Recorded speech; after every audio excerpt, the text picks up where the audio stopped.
Hello and welcome back to Podfinder. This is day 3 of the 12 Days of Sinmas, and if you don't know what that means, pause this video and check out the playlist I've linked in the description. The Prelude video explains everything. Today I'll be continuing the history of Thassilon with a look at the brief period after Zin's death when the 7 Rune Lords ruled together, and the great works they accomplished by working as a group.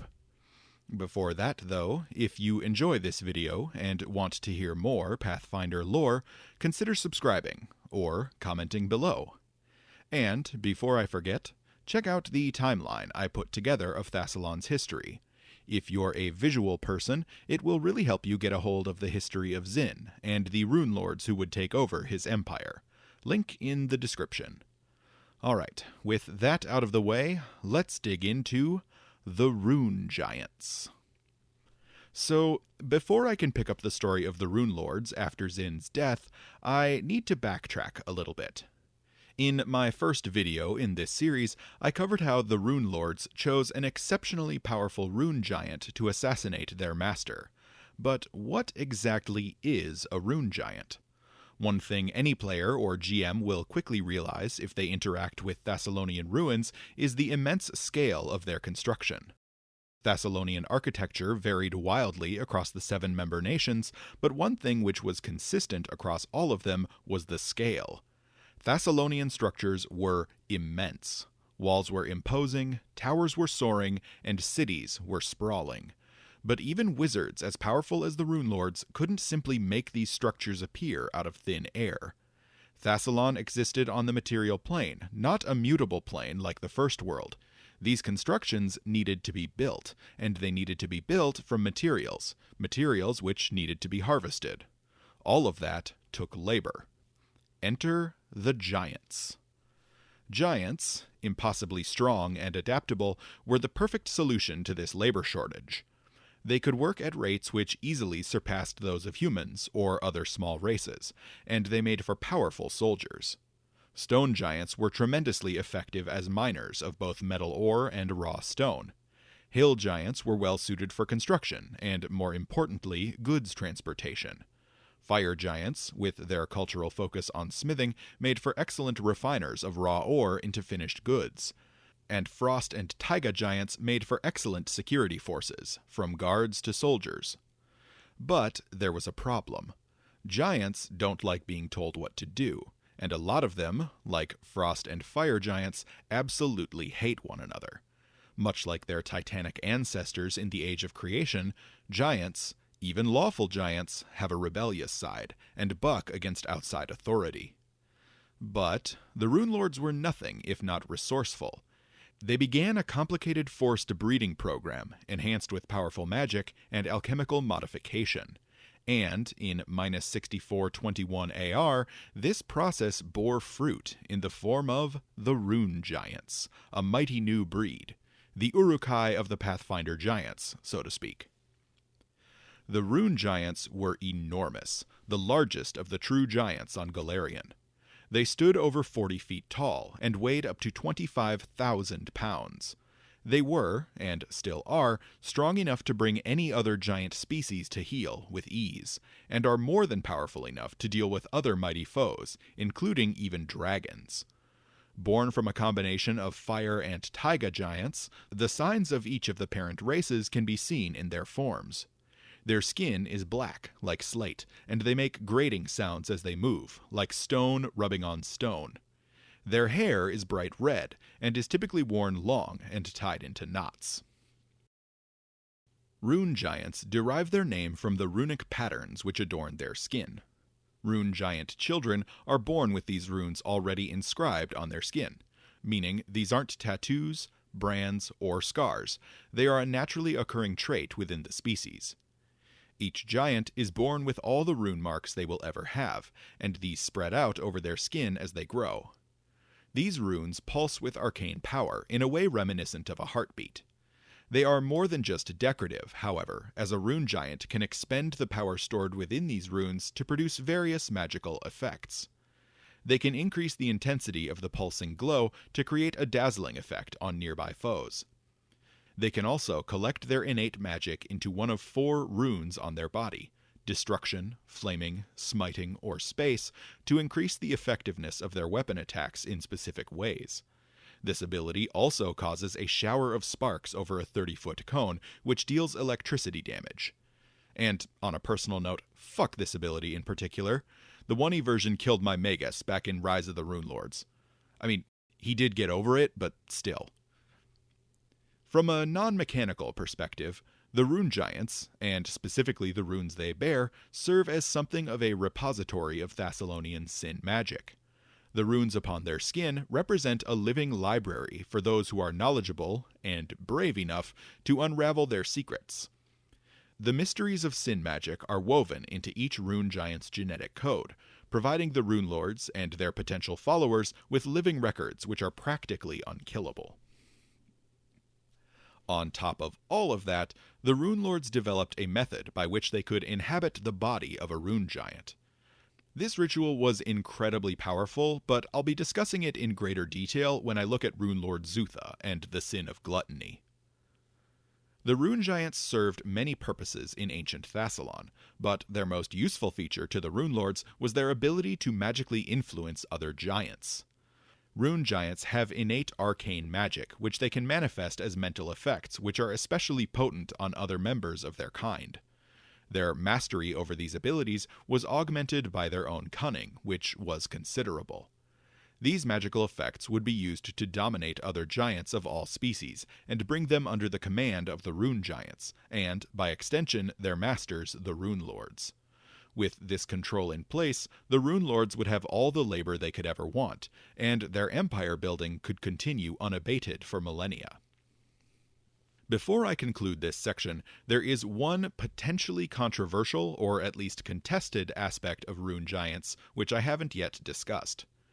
Prior to the breeding program which would result in the Rune Giants, the Runelords discovered that the various races of the true giants had a common thread between them: a magical connection to their ancestors running all the way back to the Age of Creation.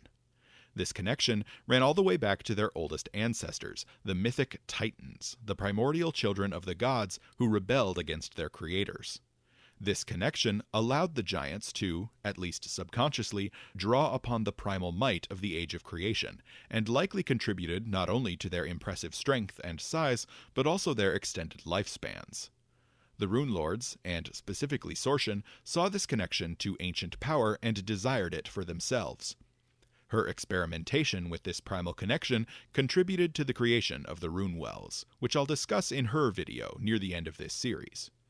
Interestingly, this connection between giants and the Rune Wells has not been published outside of the original release of Rise of the Runelords, except for a single brief and unspecific sentence in Secrets of Magic. All other publications I have found credit the Rune Wells to Sorshan's experiments with the Everdawn Pool, and make no mention of the giants. So it's possible this is a retcon, or that the Everdawn Pool is simply a larger contributor to the creation of the Rune Wells. In the official timeline from Return of the Runelords, Sorshan created the first Rune Wells in -6453 AR, while the first Rune Giants weren't successfully bred until 30 years later. That said, the Rune Giant breeding program, and the studies which fed into it, would have been started many years prior, and so might have still influenced Sorshan's experimentation. With this examination of Rune Giants out of the way, I can move back to our story of the Runelords, which takes me to the Emerald Chambers. Before I begin this section, please note that the Emerald Chambers are unrelated to the Emerald Spire in the modern river kingdoms of central Avestan. Chronologically, the story of Thassilon and the Runelords picks up immediately following the death of the first king Zin in -6420 AR. While my telling of the tale will soon split into 7 parts as I cover the Runelords of each sin individually, there are still a few events which involve the 7 Runelords collectively, or efforts which they undertook as a united front before they fell to infighting. The first of these efforts was the commemoration of their former master. Upon Zin's death, the Runelords were quick to publicly declare their sorrow and grief. The extent to which members of the public suspected the involvement of the Runelords in Zin's death is unknown, but it seems like they managed to maintain a veil of secrecy surrounding the event. Hence the performative grief. They lamented the passing of their teacher, and declared a need to memorialize his life and great works. To that end, they commissioned the creation of a monumental complex which would come to be known as the Emerald Chambers. Equal parts mausoleum, treasure vault, and vanity project, the Emerald Chambers were an immense complex of magically connected subterranean chambers intended to serve as a public shrine to the first emperor himself, as well as a secure vault for the incredible fortune he left behind. At the center of the complex was the Hall of Zin's Memory, a vast entryway open to the public where pilgrims and mourners could come and offer prayers in Zin's name. To say the room was extravagant would be an understatement. Statues of Zin dotted the room, while intricate mosaics and reliefs decorated with gold, emerald, and mithril covered the walls.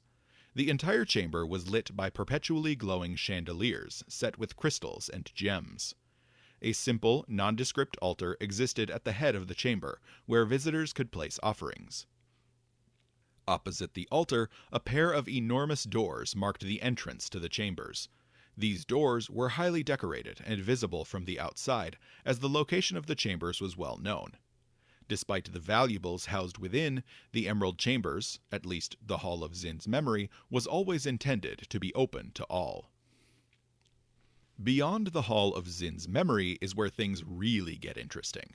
One notable feature of the main hall is a series of over 50 doors built into the walls, which divide up the various reliefs and mosaics decorating the chamber. Each of these doors was made of enchanted stone and glows with a faint green light. Each door functions less like a physical doorway and more like a portal, taking any visitor to one of the chambers hidden deep within the complex. Rooms whose doors lead into one another aren't necessarily adjacent to one another in physical space, and might in fact be many yards or even many miles apart. When a visitor passes into a new chamber, the door behind them closes automatically, then disappears, forcing the visitor to continue forward. Luckily, one aspect of the navigation through these chambers is fairly straightforward. Each room contains one magical orange door, which functions as a portal back to the Hall of Zin's Memory. Where things get complicated are with the other doors in each room, the red doors, which lead further into the labyrinth of rooms and chambers of the complex. Legends claim that the Emerald Chambers contain a total of 999 rooms beyond the Hall of Zin's Memory, and only by navigating the doors in the proper order could a visitor make their way to a specific destination. Some of these rooms and chambers have been discussed in a bit more detail by Paizo. One, generally called the Chamber of Gears, is notorious among prospective thieves. The chamber is filled with a series of incomprehensible mechanisms made up of spinning gears, cycling pistons, and swinging pendulums, which act as a dizzying maze of traps and hazards. The room also contains 9 statues of unknown design or origin, which are rumored to be the true guardians of the chamber, despite the inherent deadliness of the environment. Another room, the Great Rune Chamber, serves as an incredibly well-stocked library, a tantalizing target for scholars of Thassilonian history. Hundreds upon hundreds of works, from scrolls to ledgers to codexes, fill the shelves of this chamber. The texts claim, based on their titles, to detail the history of Thassilon, from the rise of Zin and his many great achievements to the accomplishments of the Runelords who succeeded him. I say claim because the chamber's curse has prevented anyone from ever reading one of the texts to verify it. As soon as a text is removed from the shelf, the objects within the room come to life and attack the would-be reader, not stopping until they die or put the text back. The Seeing Chamber is similarly tantalizing, though in a different way. Rather than books, this room is filled with devices intended for scrying, mirrors of silver or brass, crystal balls, and other such items. Within each object can be seen the image of a magical artifact of Thassilonian origin. Each object is different and unique, and the images are convincing enough that the room's occupants might feel that they can reach out and touch them. This would be an ill-advised maneuver, however, as the scrying devices are warded with powerful spells, resulting in few potential thieves ever having escaped this room alive. Finally, one of the less dangerous rooms is known only as the Green Mirror. The only feature of this otherwise unadorned room is a shimmering wall of green magic. This effect creates windows into Thassilon's history, showing images of the Empire's great historical events. Some even show Zin himself at different periods in his life. Some rumors, which are of course unsubstantiated, claim that these views are in fact portals to Thassilon's past. Other rumors suggest that the Green Mirror is simply a powerful spell, which creates realistic illusions from the memories of the mourners who came to the Emerald Chambers to pay their respects. So, why all this complex architecture? These branching chambers served as protection for Zin's vast wealth. It's rumored, even to this day, that a single chamber deep within the maze housed Zin's most powerful artifacts and relics, as well as his most valuable treasures. The other rooms were filled with all manner of dangerous traps, deadly monsters, and innumerable other hazards to serve as security. The types of traps and monsters are varied and complex, though it's easy to imagine that each Runelord likely contributed ideas of their own to ensure that the security was top-notch. So what do we know about the treasures stored here, and why did the Runelords leave them rather than try to claim the treasure for themselves? To answer the first question, Paizo has been pretty vague on exactly which treasures remain in the Emerald Chambers. This isn't really a problem, however, as that just opens up the door for all manner of possibilities. As mentioned in the first video in this series, Zin had plundered many Aslanti artifacts from his family vault prior to his exile. Any number of these ancient relics might have been placed in the vaults for protection. Additionally, Zin had an obsession with sky metal, so artifacts made from these off-planet materials might be found in the vaults as well. Beyond these broad assumptions, there is one known artifact hidden within the chambers, Zin's Robe of Runes. These magical robes managed to survive Zin's self-destruction, and were found in the ruins of the Crystal Palace. Not to be confused with the item of the same name from first edition, Zin's Robe of Runes is an enormously powerful artifact, which was said to increase his magical capacity significantly. While I don't know the specific mechanical effects of the item, it likely functioned similarly to Karzug's famous Robes of Zin Shalast from 1E, or at least functioned at a similar level of power. As for why the Runelords never tried to claim these treasures for themselves, I think it's likely a combination of two factors. First, they probably did claim a lot of these treasures after Zin's death. Items which could be easily divided among the 7 Runelords were probably stolen away without public knowledge. These treasures, likely liquid assets like gold, sky metal ore, or gemstones, would have been easily transported to the 7 regional capitals without the citizenry even noticing. And the disappearance of such items could be easily hidden in the destruction of the Crystalline Palace itself. Second, the unique artifacts, those things like the Robe of Runes, which could not be so easily divided, were likely approached differently. It seems likely that the Runelords realized that they could never trust one another with magical items of such power, and so agreed to lock them away as a sort of de-escalation protocol. While any of the Runelords might have been capable of piercing the defenses of the Emerald Chambers on their own, the effort likely would have alerted the other 6 Runelords and drawn them down upon the thief together. As such, the most powerful relics and weapons were safely and reliably out of reach. Of course, the Emerald Chambers weren't simply left unstaffed. They were occupied and tended by the Silent Devotees. This sect of Zin's most dedicated followers was traditionally made up of monks and sorcerers, though presumably wizards and members of other classes weren't precluded from membership. To join the order, prospective members were required to remove their own tongues, leading to the order's name.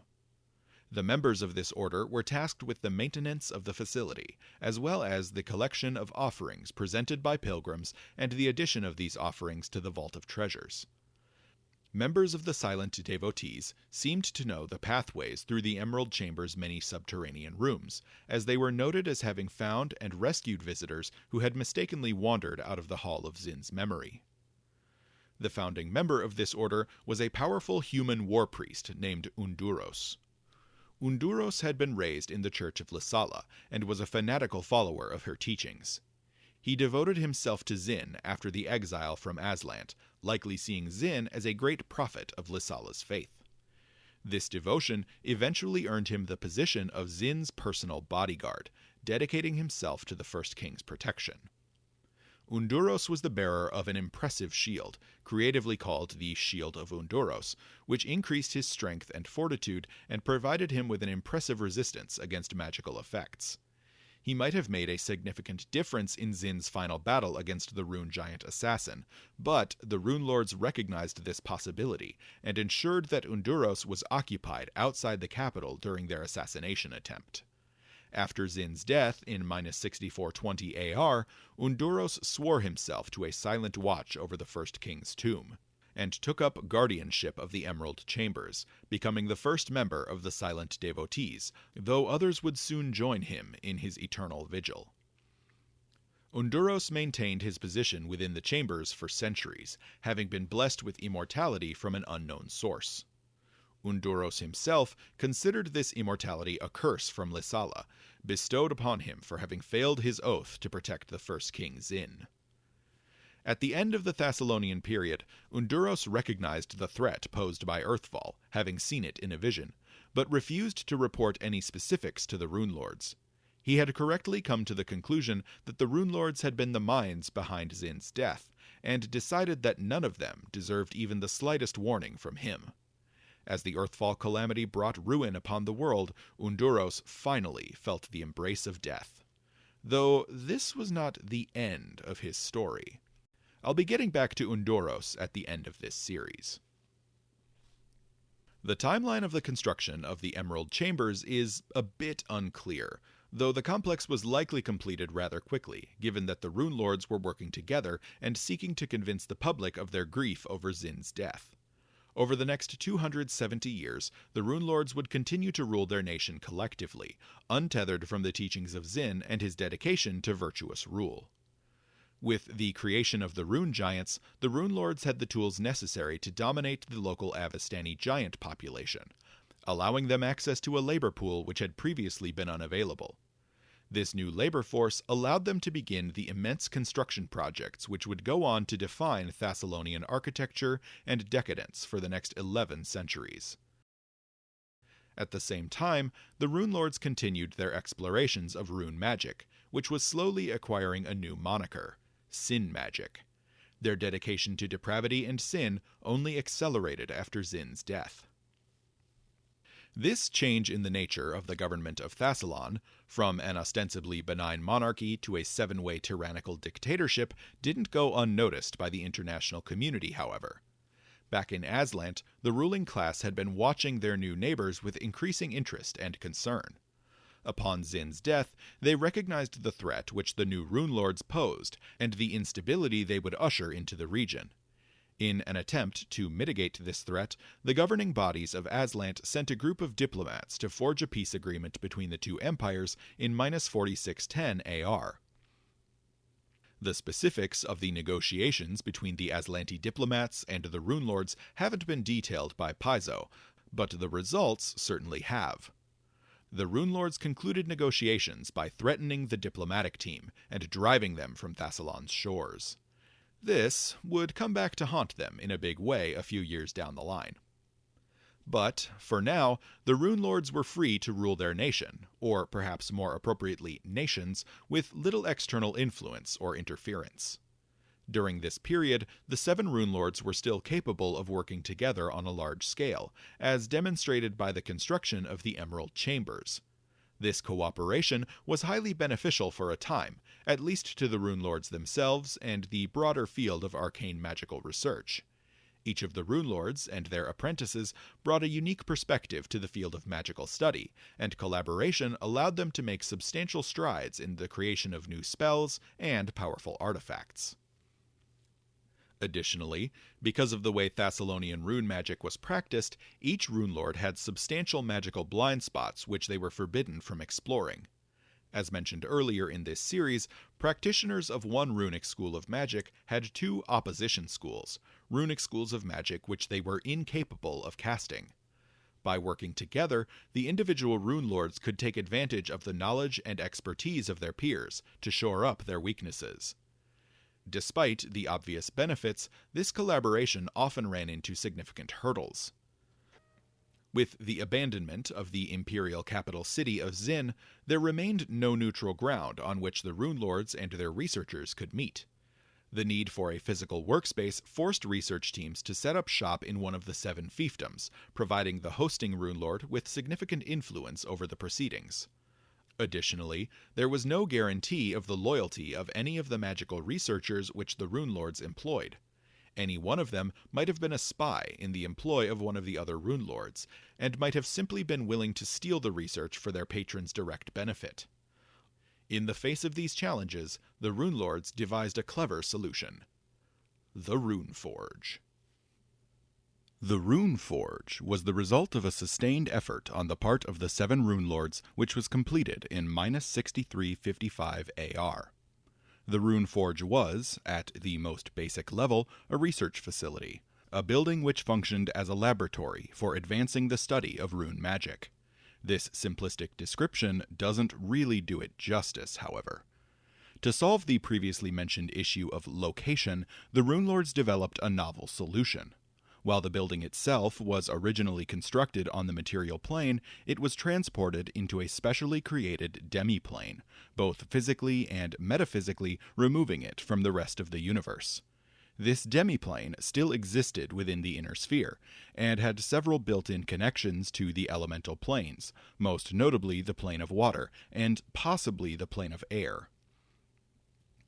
Access to the Runeforge demiplane was a tightly controlled and closely guarded secret. Teleportation into the Runeforge required a specific item, a key of sorts, to allow the caster to attune to the demiplane's planar signature. Outside of the denizens of the Runeforge themselves, no one knew the identity of the key material, except possibly the Rune Lords. The only known way to access the Runeforge, outside of somehow obtaining this teleportation key, was to gain access to a special ritual. This ritual, which doesn't seem to have had a proper name, was incredibly complex, requiring substantial arcane knowledge on the part of the caster to properly perform. This served as a final test for those servants who were chosen to gain access to the Runeforge, ensuring that only the especially talented and intelligent could successfully enter. With such limited access to the outside world, the denizens of the Runeforge might have had difficulties acquiring food, water, or other necessities, except that the Rune Lords planned for this issue as well. The planar properties of the Runeforge were such that any occupants were sustained solely by the demiplane's innate energies.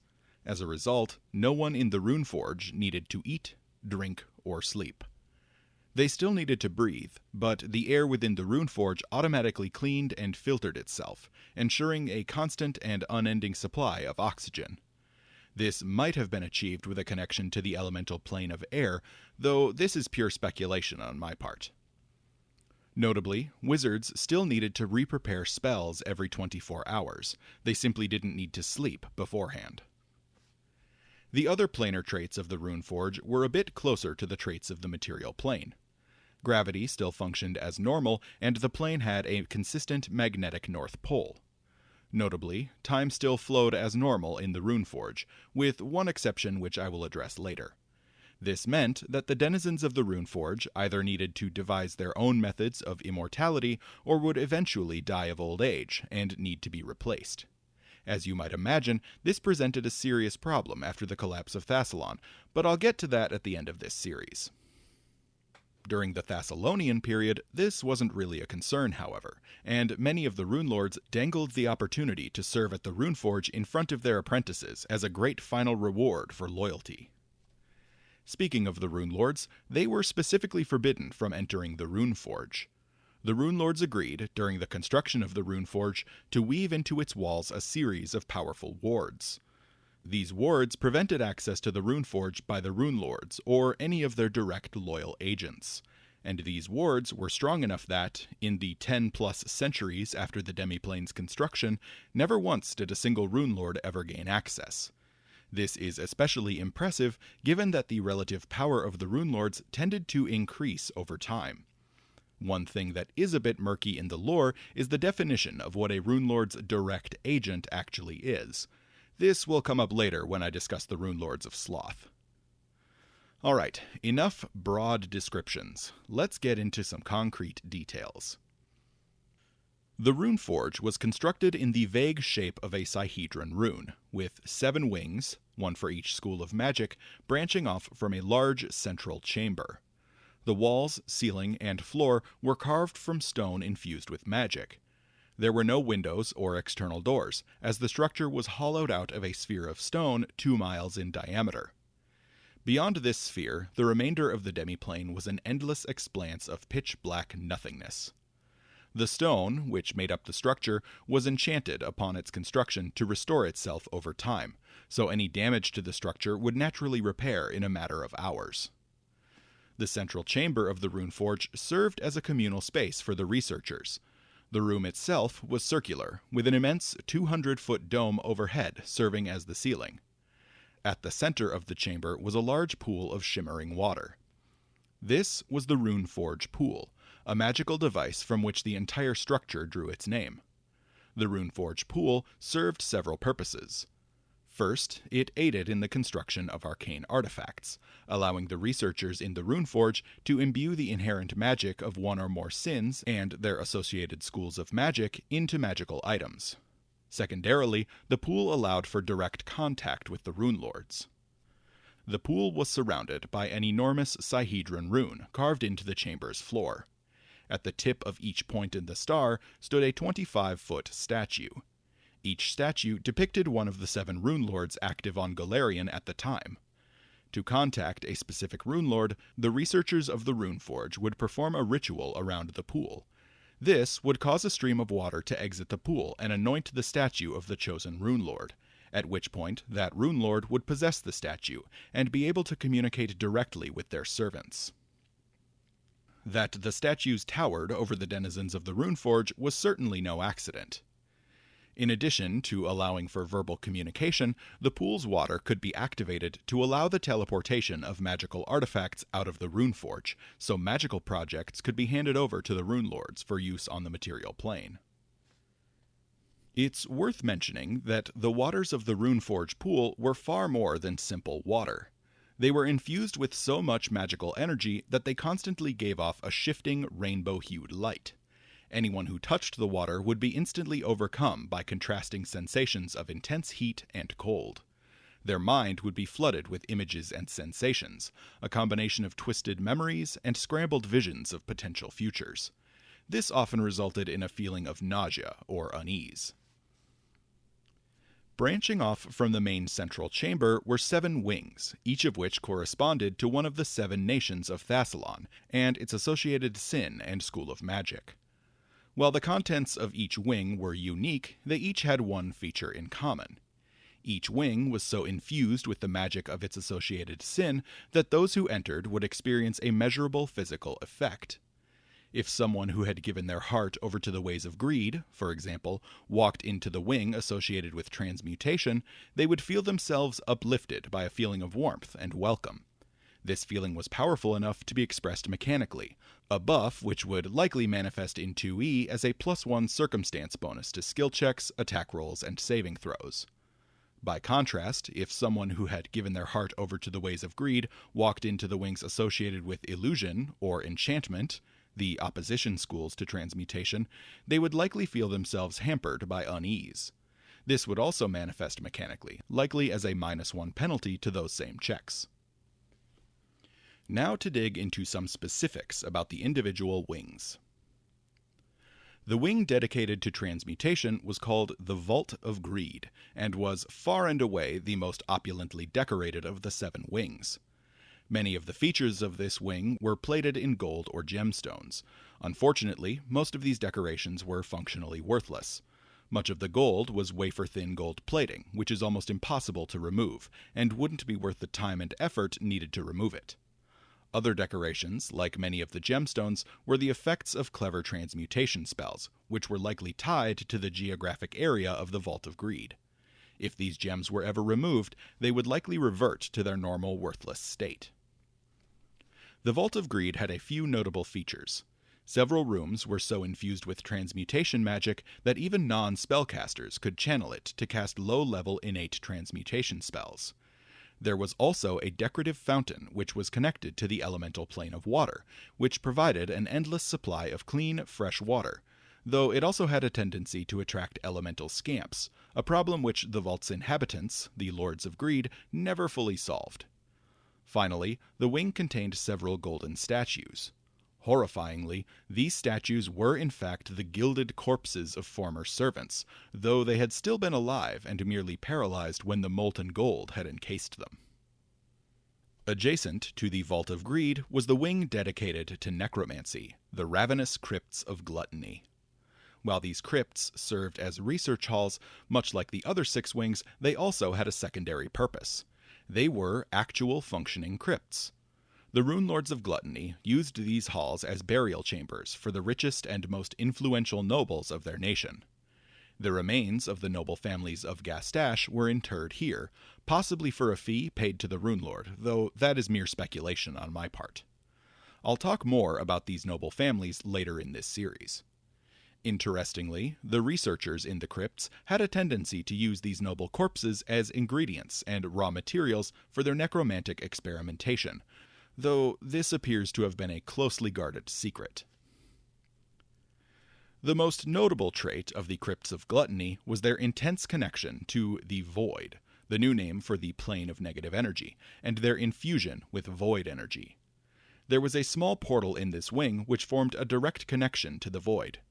To be perfectly clear, this is unbelievably dangerous and terrifying. The emanation of void energy from this portal seeped into this wing to blanket the entire area in the effects of a 1e Desecrate spell, probably best represented in 2e as a modification of the Consecrate ritual. Even the walls of this wing were infused with void energy, to the point that any attempts to destroy the walls or doorways of the structure resulted in the emergence of multiple furious wraiths. Up next was the Festering Maze of Sloth, the wing dedicated to conjuration. The Festering Maze wasn't always so festering, and in fact this name might only be reflective of the maze as it currently exists today, after the fall of Thassilon. Originally, this wing was designed as a bathhouse, with pools of steaming, clean water fed from the plane of water.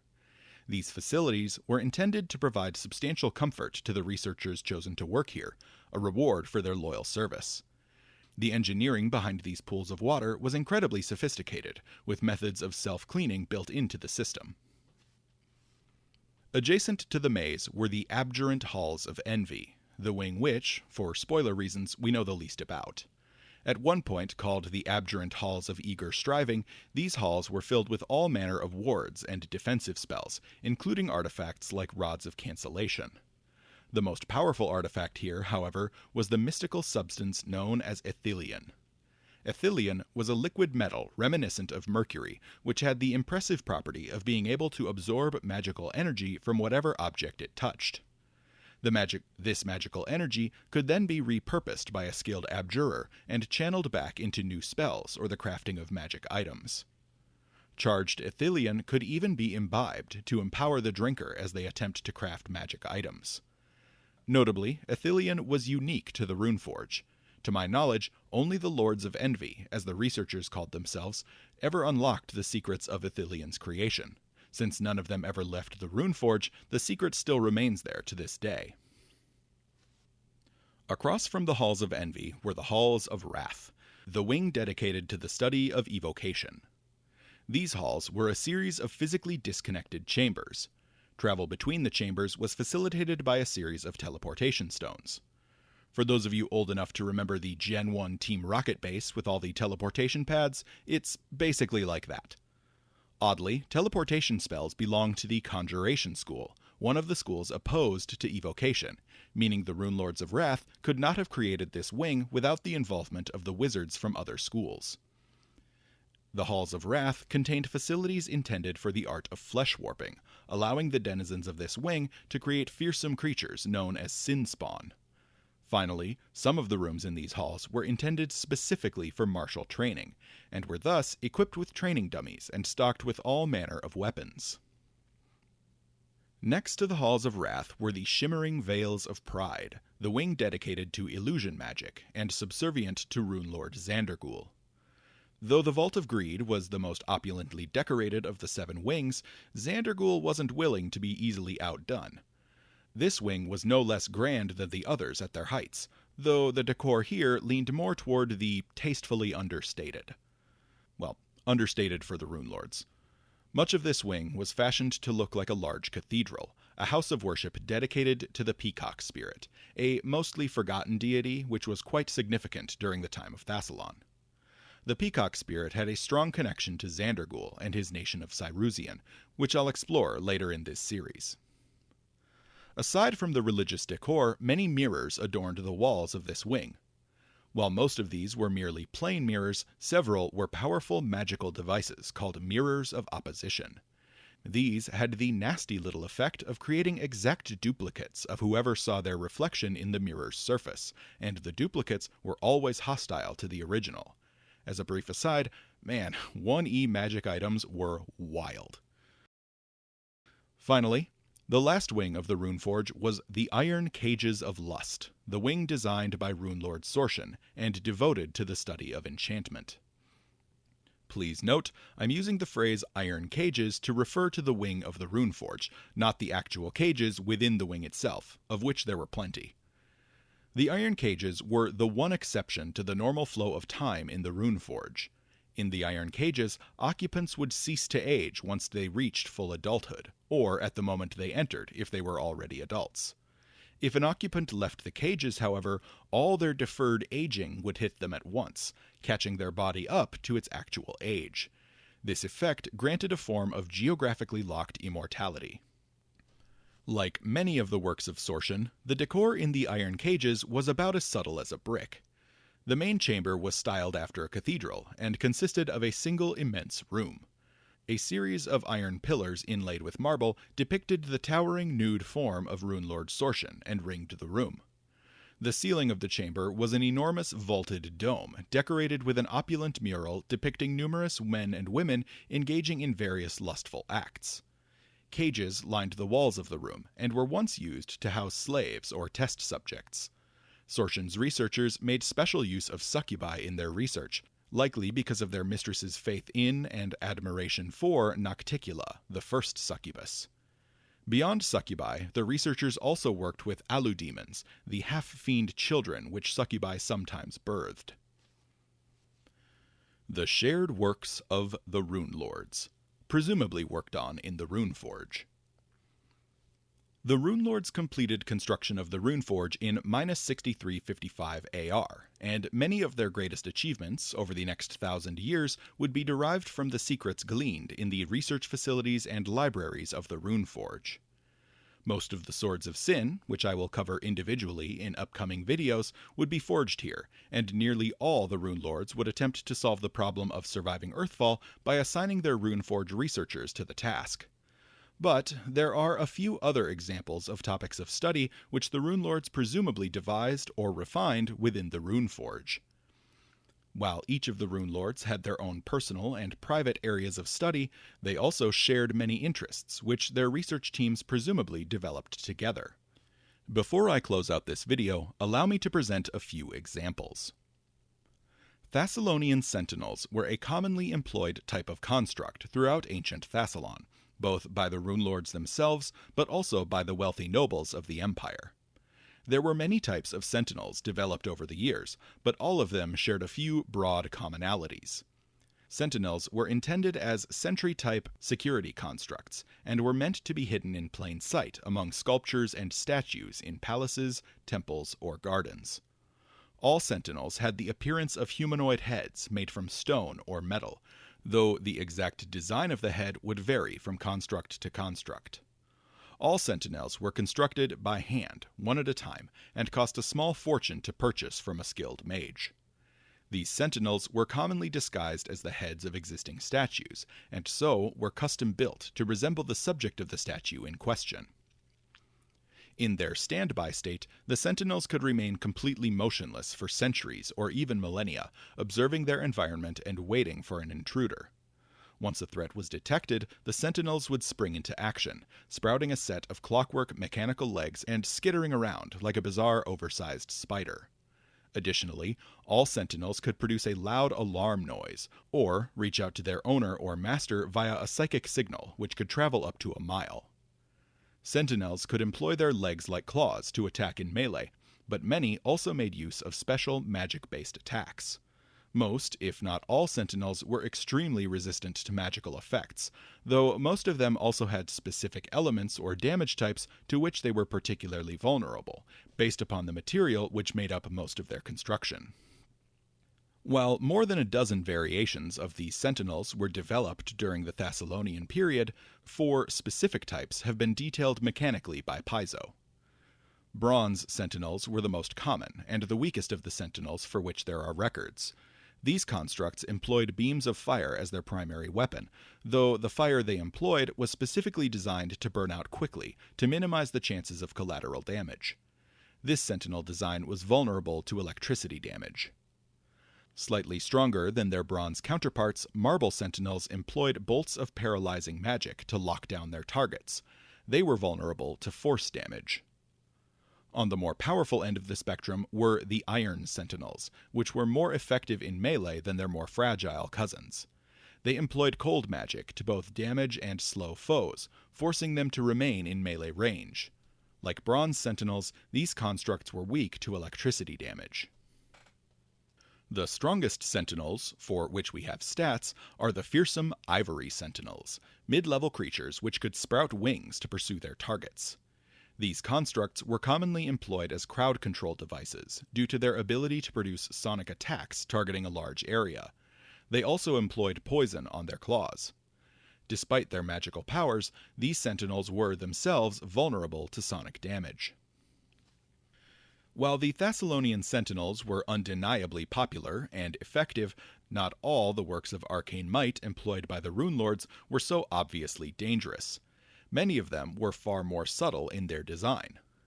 Whisper stones were one such device.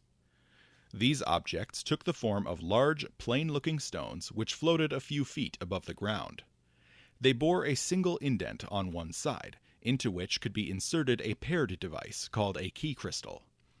Without the key crystal, the stone was useless, but by placing the proper key crystal into the divot in the stone's face, a user could gain access to the stone's true function. Whisper stones were used by the Archwizards of Thassilon as repositories of knowledge and lore. A powerful wizard, or an expert on a specific topic, could psychically copy their knowledge on any topic into the stone as a stream of consciousness, allowing the stone to act as an external mental library, to which anyone with the key crystal could then have access. This was an excellent defense against memory loss, either magical or natural, but was also an incredibly effective way to bring new apprentices up to speed on specific topics quickly. Those seeking to draw information from a whisper stone needed only to press and hold the key crystal into the indent on the stone's face, at which point the stone would impart into them the knowledge of how to work the stone. After that, the user could focus their thoughts on any topic they wished, and, if the stone held any information on it, the information would be transferred into the user's mind. This wasn't always a safe process, however, as, if the bearer didn't have a solid enough grasp on the basic information on the topic at hand, usually represented by a skill check associated with a topic like arcana or lore, then they would find their brain temporarily scrambled by the information overload from the knowledge transfer. I should mention that, while I have no evidence that the Whisper Stones were specifically developed in the Runeforge, I strongly suspect that they were, due to the use of divination magic, which none of the Runelords or their apprentices specialized in. Several other artifacts and magic items used by the Runelords and their servants likely originated from the Runeforge. While many of these creations took the forms of weapons or armor, others were simple pieces of jewelry. The most iconic of these were the Sihedron medallions and the Sihedron rings. The Sihedron medallion was prevalent throughout much of ancient Thassilon, and was given by Runelords throughout the Empire's history to their loyal servants.